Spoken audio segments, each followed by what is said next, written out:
You are in Cap Asian in the Flag Day. Could you express your feeling? Oh, I'm very happy to be here. It's a very great vibe.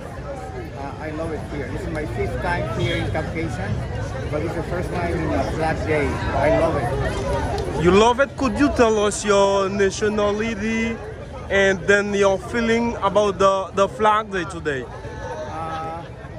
I'm Peruvian American. I live in New York, and the feeling is like a very positive vibe. How people are extremely proud to be Asian, and it's just beautiful.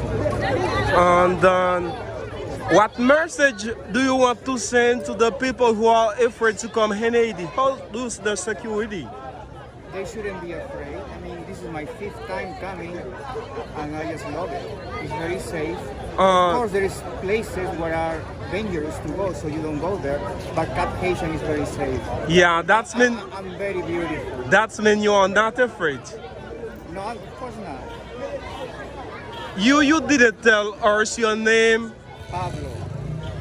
Yeah, nice to meet you. Likewise. Thank you.